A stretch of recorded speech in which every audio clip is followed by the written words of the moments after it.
We should be okay. Hello.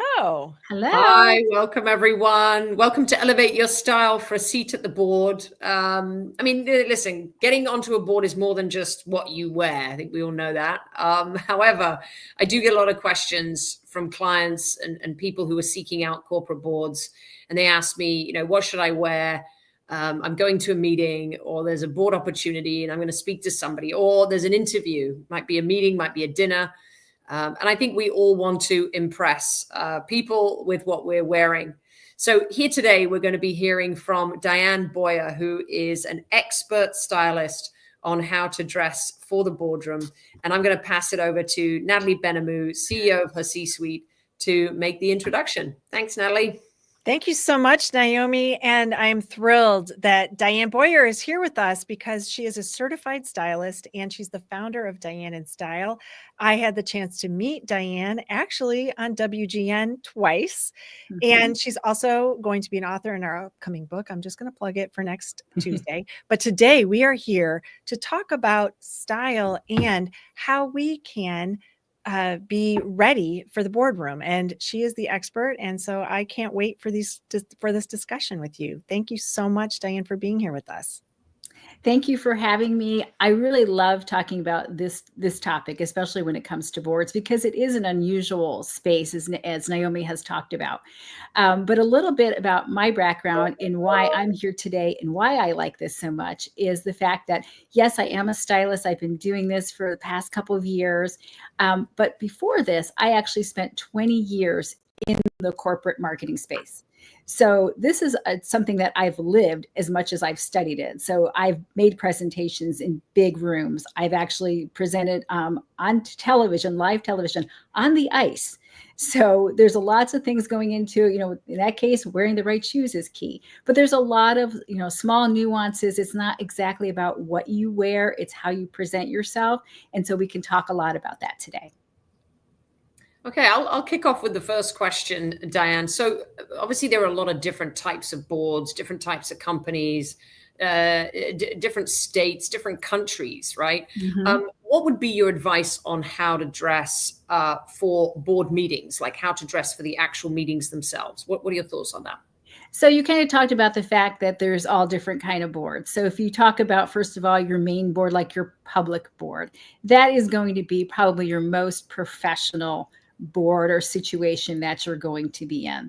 So in that particular case, this is your traditional. This is for men, it's a suit and a tie. For women, a skirt suit or a polished dress, things like that. So it's very more structured, more professional. I mean, it's not just about being on the board. It's about, you're part of what shareholders are looking for, that professionalism. So you want to exude that professionalism in a public board. When it comes to more of a private board, now that can be kind of all over the place. If it's a small, family company versus maybe more of a mid-sized corporation, you might have a little more leeway to be a little more business casual, but still, again, professional. That's always the key here is, wearing respectful attire for what you're going through. Look at the company's culture, before, if you've been there before, but if you haven't been, it's kind of what we talked about when we all got out of school, right? And we were interviewing for our first job and people said, go, back then it was probably not their website, but, look them up in the Moody's book or something like that and learn more about them. It's the same thing here. Go to their LinkedIn page, go to their website, kind of get an idea of what their culture's like. And look at what people are wearing. That's one thing, you can do to get an idea. And then you can always adjust from there. And then for like nonprofit boards, right? Their case, they're more mission based than they are, strategy based. I mean, it's all strategy, but there you can have a little more personal expression, especially if it's, an arts, organization or has an advocacy group. You can have a little more leeway, men and women, to dress more to your personal brand, because the situation here too is I look at, if you're going to dress for a board, you're going to dress for a company, but you still want to dress for your own personal brand.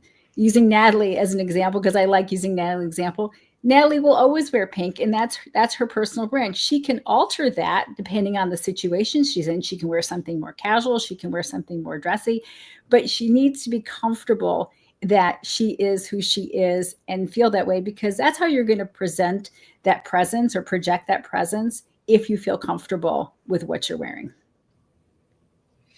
Yeah, and I think as you think about being comfortable, one of the things that leads up to a board is the interview. And Mhm. the dress code for the interview is very important. Naomi and I talk about it in our board readiness course and in our masterminds.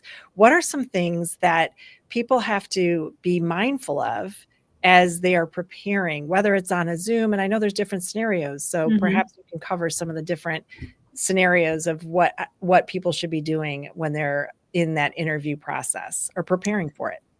Right. And so I think for both Zoom and in person, the one premise I would say is the clothing should support what you're saying, not distract from what you're saying. So you want people to be listening to what you're saying, not going, what is that pin she's wearing over there? Is that a snail or is that a butterfly? It sounds kind of silly, but you really do want the clothes to support, not take away from what you're saying. So, I always say in these situations, it's better to be a smidgen overdressed than underdressed, right?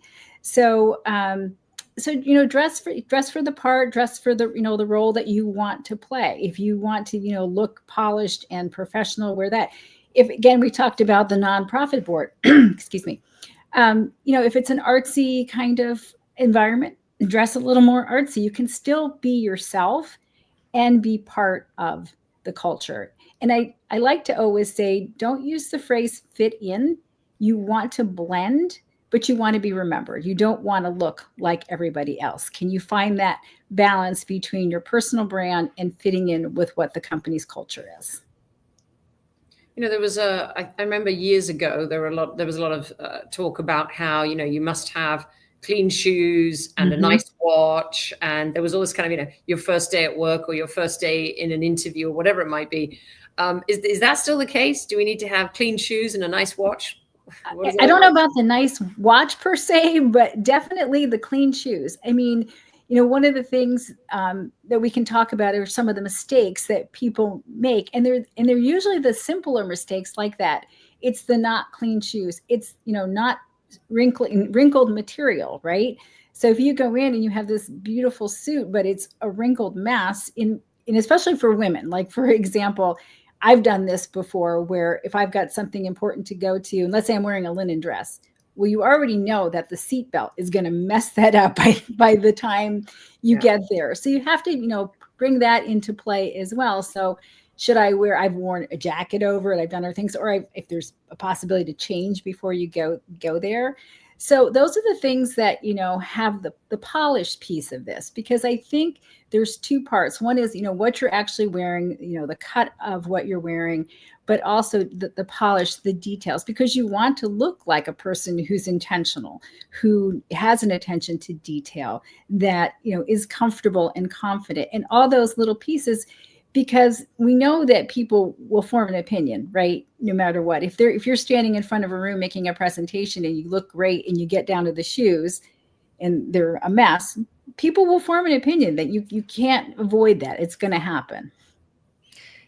Yeah, and I'm wondering about the difference as we talk about, each area of clothing. For men, the thing that people identify the most is the tie, probably, Right. and the type of shirt. Mm-hmm. What do you recommend for men to think about when they're preparing for these conversations, whether it's the interview or going to the board meeting? Well, I think for men, I mean, to your point, you always, whether it's business casual or formal, I always say bring a tie, right? Because especially for men, the tie can easily come off at any given point in time. It's a lot easier for them to walk into a room and go, oh, tie's too much. It's gone, than it is for women. But I think you want to look at modern style. So, with men, the biggest thing that changes is the lapel style, or, is it double breasted? Is it single breasted? Do I button it? Do I just button the top button? I mean, these are the things that help them look, more modern, more polished, more put together. Color is another thing. You can stick with your traditional colors, your navies, your charcoals, but, especially depending on your style, you can still venture out a little bit, even like a green or a brown or a tan, depending. So I think those are the key things. But to the tie, also make sure the tie is tied well. That's another thing. Make sure it's not loose, it's not off to the side. And watch your collar too, because sometimes, men do collars and then the collar's up in the back because they haven't, tucked it down under the tie. And these are just all the little nuances that you want to pay attention to. Yeah, and so do we have to spend a lot of money, Diane, to look really good? Like, do you think that there are certain items that you should spend money on, or what does that look like? I think you don't have to, because I think the biggest thing is you can have the most expensive suit in the world, but if it doesn't fit you right, it's not going to look right.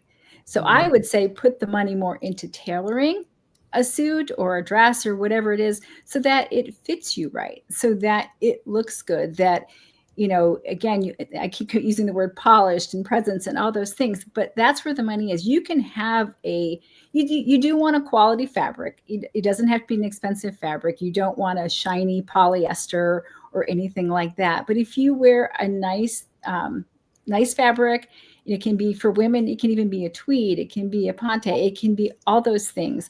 But again, have it fitted. Make sure your sleeves are not too long. And lots of times for men, especially, where I always hit the crease on the bottom before they hit the shoes. I know you see that a lot. It's too long, so make sure that the pants aren't too long. Make sure your sleeves, make sure your collars are showing, properly. It's all in the details.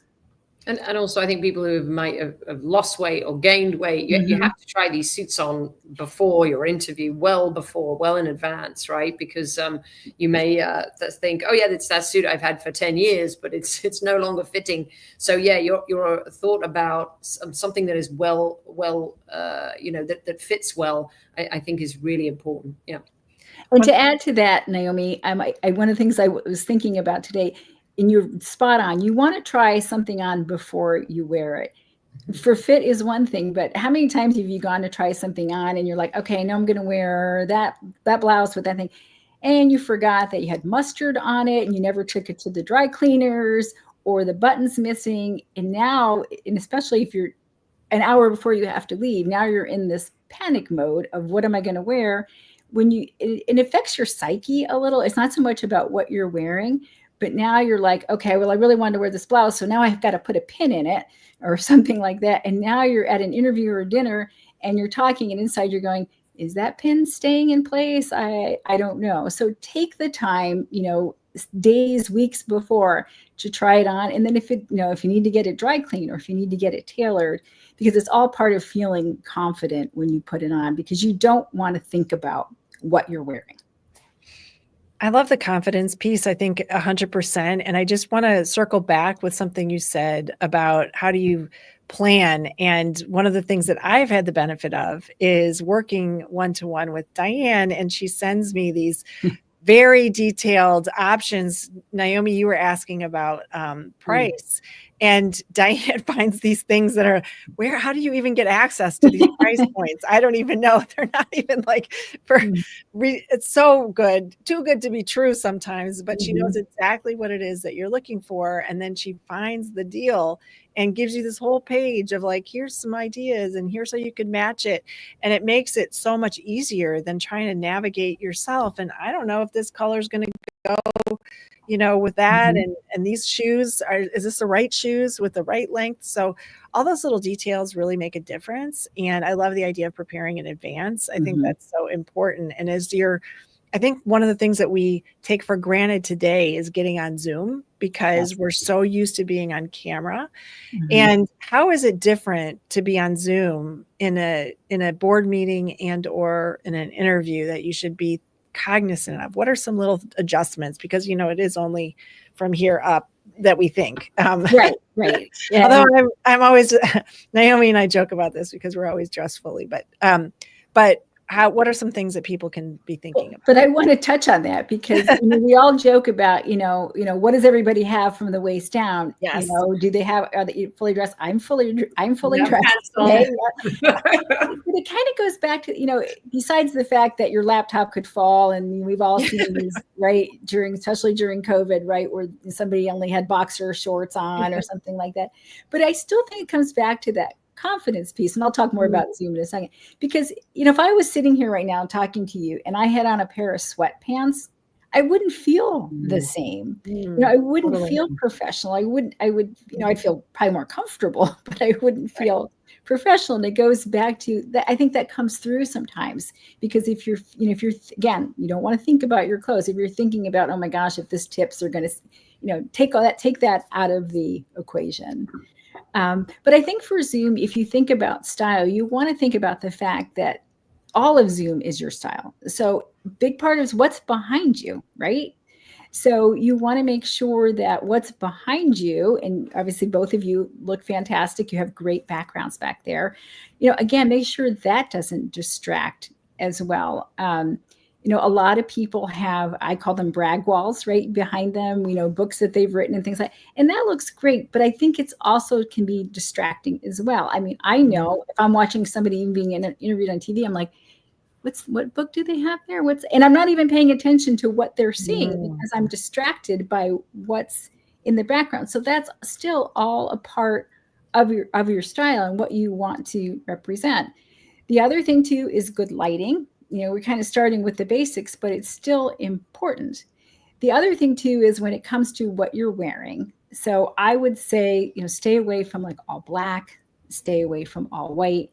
And I also like, especially for women, show part of your neck, either a crew or a V-neck, because once you sort of, like, for example, if I'm wearing a turtleneck, now you kind of have that floating head look. And so you don't want that. So the V-necks, the crew necks, to kind of give your face a chance to shine and people to look. Again, you want people focusing on what you're saying.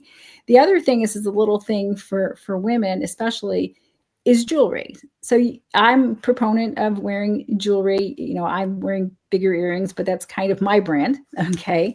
But you can keep that minimal, but be careful of, and this is in person too, I call it noisy jewelry. So you may think that, oh, this charm bracelet looks fantastic with my outfit. And then you're in a meeting or you're sitting here and all you hear is right? So these are the little things, and even on Zoom, that you want to pay attention. Like for today, you can see I have like a tan background and I'm wearing a teal outfit. I was actually looking at wearing a kind of more brown tone. I'm like, well, no, I'm going to blend into my background again.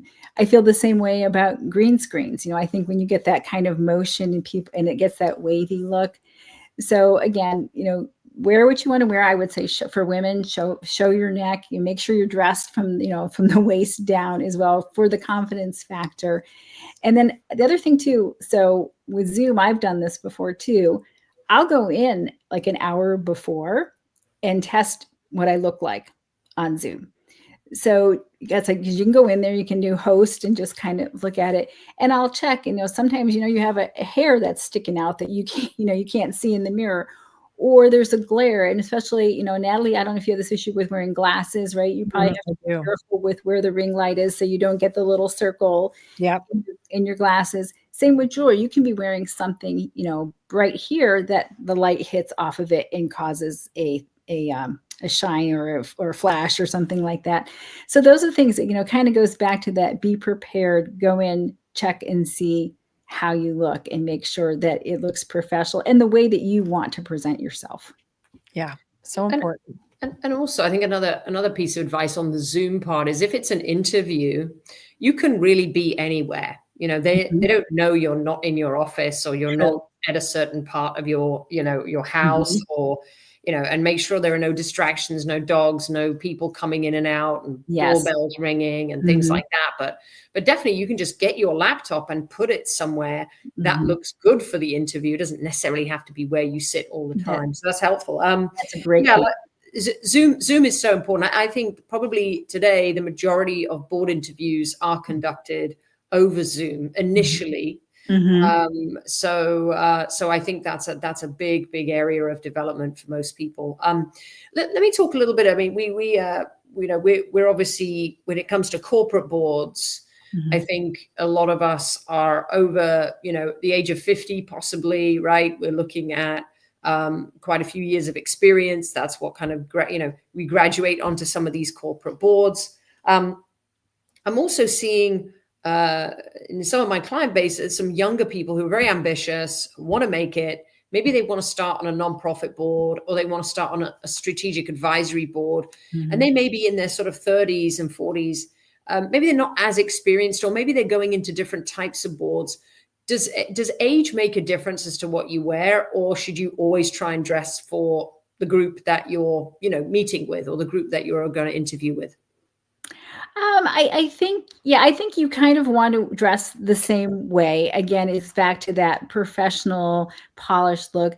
I think, though, as you get older, because this may not happen naturally, you want to make sure that you're looking modern.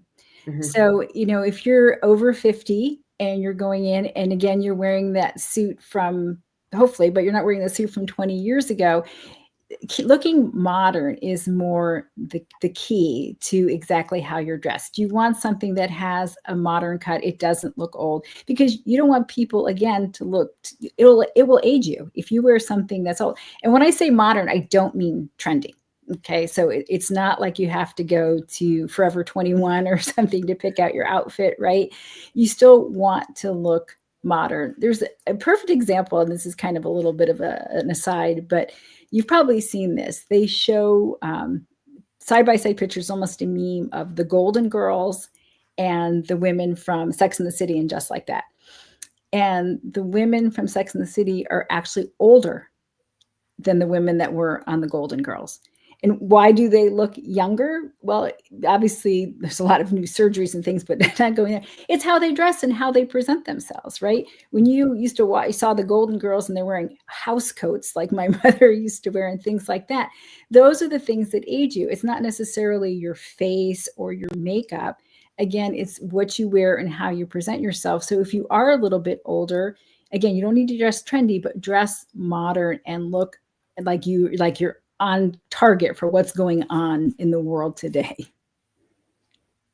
I love that. I love that. And I think sometimes it can be overwhelming to think about what is modern or not modern, but if it is 20 years, then it's probably, the style might not have come back yet. So Mhm. I'm hearing it's probably a good idea to maybe think about that before going in. Yeah, and What there are, I'm gonna say, just there are some classics. I mean, we kind of talked a little bit about men. I talk more about women, but the same thing with men. I mean, the lapels, the cut, we kind of talked a little bit about that. Those are the things that are quick giveaways that this is not an up-to-date, a modern look.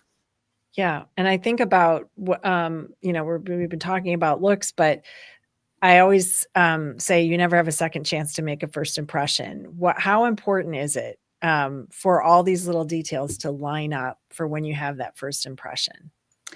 I think it's very important, and we may all think that, people don't judge us right away, but we all know that we do. We do. It's done to us. We do it to other people. It's not intentional. It's not mean. It just kind of happens. I read a statistic one time that I thought was really interesting, which is it takes several seconds to make a first impression. It takes 8 subsequent positive interactions to change that first impression. So Wow. it can Wow. happen, but the chances of it happening, and say if you're in an interview, you're not going to get 8 additional tries in an interview process to get on a board. So it is really important to pay attention to all the details we've kind of already talked about today. Um, Even we kind of talked about, smile, how you present yourself, because even a smile can make a first impression, right? Mhm. So all those things, I think it is still really important. I know some people will say, well, why does it matter what I dress? I'm really smart. I've got this great resume. Why does it matter? It just does. It just does. People will form an opinion no matter what. Yeah, and I think it's all about a sort of self-respect too, right? Mhm. Again, you don't have to be wearing a Gucci suit or or all labeled up and things like that. But I think it's important that you have that level of self-respect. When I'm working with clients, sometimes they opportunities to serve on boards don't happen when they're made the effort to go to the interview and they're all dressed up. Sometimes it can happen when they're on the tennis court, right, Mhm. and talking to someone, or they can be out on a Saturday night, or there was a client that Natalie and I worked with who went out on a trip, and she was hiking in Vermont, I think it was, or somewhere in the Northeast, and there was a sort of a tour bus, and started chatting with someone on a tour bus, and there was some meetings following that. But Mhm. so at what point do we have to always be prepared to be presenting ourselves well, and we have to obviously maintain that executive presence, or are there times when we can actually relax? What does that look like, Dan? I mean, I think what you're saying is spot on. I think there's certain times and certain places, that you're going where you might be seen, right? So if it's 6 a.m. and you're running to Starbucks really quick, you're probably okay. But if you're going if you're going to the mall, for example, especially for me, right? If I'm going to run into somebody, something stylish, I'm very intentional about what I wear in case somebody runs into me and goes, "You're a stylist?"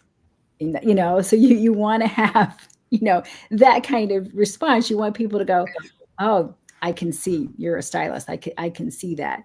And you still want to, so if you're on vacation, where are you?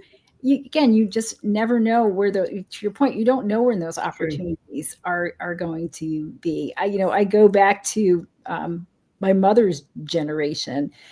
My mother never left the house without her hair done, her Yeah, makeup mine on, too. Yeah. fully dressed. And I kind of learned from that. And so I'm kind of still the same way. But I think that there's an art form to that, and always being prepared for no matter what you do. Because the last thing you want to do is see somebody that you want to meet and you're like, "Oh my gosh, this is a perfect opportunity." And you can't do it because you're Mhm. like, "I can't introduce myself looking like this."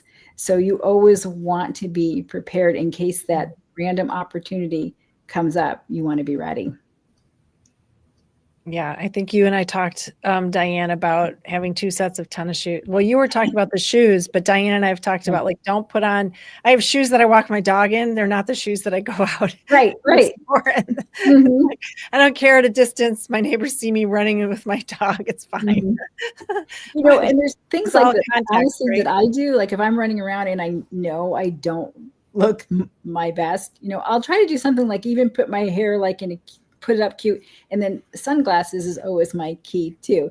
So Mm. if Hide. I don't have a lot of makeup on, I'll put sunglasses on, hair in a bun, sunglasses, a little bit of lipstick, and you feel pretty safe. That Just going to tell a quick story. One time I was at the dentist one time, and this was actually when I was doing a fashion blog with my niece. I was at the dentist and I looked fine, it was good. And I get home and my niece texts me. She goes, "Were you at the dentist?" I'm like, "Yes, how would you ever know that?" One of her friends that followed us saw me there and texted her and said, "I think I saw your aunt at the dentist." It's like, not that that's news, but again, it's a perfect example of, Mm. thank God I looked good. I looked my part that I usually play, Mm, because you don't know where it's going to happen. you don't. Yeah, Yeah, so and good. also sometimes it's going to work every day, right? Mhm. I mean, there's a level of, like you said, the consistency, brand, personal image, and also executive presence, right? That Mhm. you Mhm. bring when you feel confident. So I don't know if we have any questions in the comments, but I think I don't know if I've seen any yet. But any final questions, Natalie, from you?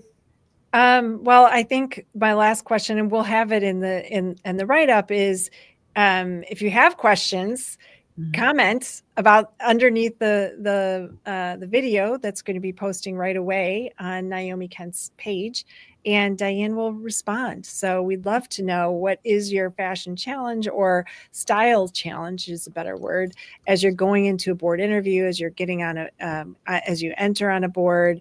What are some do's and don'ts? put it in the chat to us. We'll be watching the chat, and we'll be happy to have Diane chime in and answer.